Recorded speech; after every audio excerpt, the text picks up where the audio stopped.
3, hit it!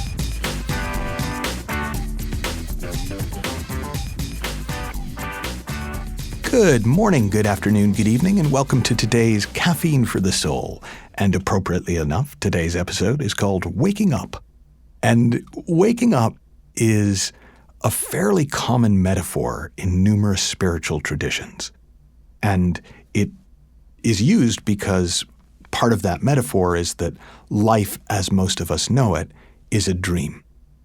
And so we are waking up from the dream of life. Sid Banks, the enlightened Scottish welder who I talk about all the time in these podcasts, because he was, for me, the person who first articulated what I'd sensed but not really seen, used to say, life is a divine dream suspended between the boundaries of time, space, and matter. In other words, once you make up time as a real thing, and you make up space as a real thing, and you make up matter, stuff, as a real thing, then everything that we call life makes sense. But in the formless world, in the spiritual dimension of life, there is no time. It is timeless. It is eternal, not in that it's a very, very long time. It is outside of time. The divine now is not a moment in time. It is that space outside of time. The stuff of life we know even at a physical level. If you could use a quantum microscope, you would see that they say 99.9% of all matter is empty space. And yet we see stuff and experience stuff, as matter, as having density. And space itself is unbounded, and yet we try to measure it all the time. And so once you start with those three concepts, space, time, and matter, you get the dream of life. Now, Sid's own journey was a waking up from the divine dream. Now, he's an unusual case because he wasn't on a particular spiritual journey. It just kind of happened to him. And that's one of the reasons I think I'm usually so moved by his story. And you can go to, I think it's sydneybanks.org, but if you just type Sid Banks into Google, I'm sure you can find a video called The Experience, where he tells the story of what happened to him. But essentially, what happened to him was he had two insights in the space of about a week that completely changed his life, that woke him up. The first one woke him up from the dream, and the second one woke him up to something beyond the dream. And the first insight that he had, the first awakening, was he was on this retreat, so the story goes, and he was talking to a psychologist, and it was a marriage and marital therapy retreat because his marriage was a bit rocky at the time. And this psychologist who was there because his marriage was a bit rocky at the time, they were kind of comparing notes about who had it worse. And Sid was like, oh, well, I was an orphan and I went through this. And the guy was, yeah, well, you don't know because I was this and this happened to me. And finally, at one point, the psychologist said to him, you're not insecure, Sid. You just think you are. And instead of being insulted or throwing it back at the guy, Sid heard him.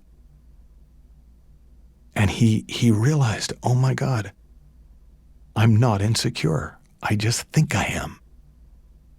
What he heard was, all insecurity is just thought.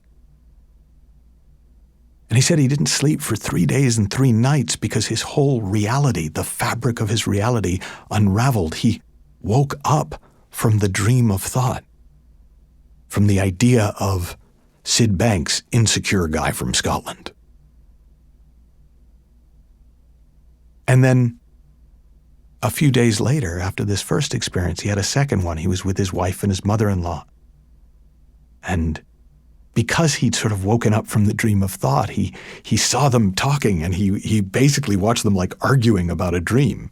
You know, if you've heard people, I don't know if you've either witnessed this or been a party to this, I certainly have, where one partner wakes up and is really pissed at the other partner because they cheated on them in their dream. And to Sid, watching his wife and his mother-in-law argue was like watching a couple argue about what happened in a dream. And he laughed, and they looked very sternly at him, and his mother-in-law said, "Well, what's so funny? I'd like to know." And Sid said, he's kind of like looked away because he said, I had two women again me. And he looked out the window, and he said it was like going down a tunnel. And he found himself in a white light. I kind of don't want to say too much because it's just a story that has more weight coming from his mouth. It's very similar to a lot of people who've had near-death experiences, the way they describe it. And he said it only lasted 3 or 4 seconds, but he saw the true meaning of the word God. He saw the true meaning of reality. He woke up to the oneness of life. The undifferentiated consciousness before form. Now, what I love about Sid's story is he was just a guy.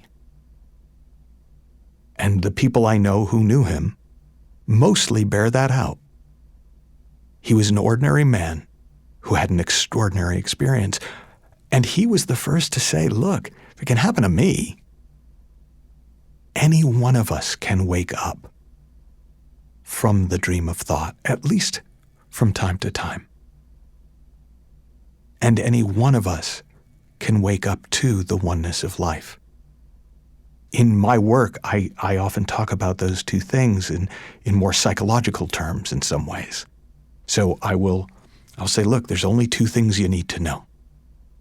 When I'm sitting down with a client, inevitably they're struggling with 1 or 2 misunderstandings. They don't know where their experience is coming from. In other words, they haven't woke up from the dream of thought. And so they think their experience of life is coming from their circumstances. They don't see thought creating it. They don't see, as the physicist David Bohm pointed out, thought creates our world and then says, I didn't do it. Or sometimes they don't know that they're God, that they don't know that they are pure aliveness in form, that they are a wave, but they are of the ocean, not separate from the ocean. And when people wake up to themselves as part of the greater whole, the implicate order, and they wake up from the constant dream of thought, then life becomes a lot more fun. It becomes a lot lighter. It's no less a contact sport, but it's much less a problem to be solved, and much more an adventure to be lived. Have fun, learn heaps, happy exploring, and I'll talk with you soon.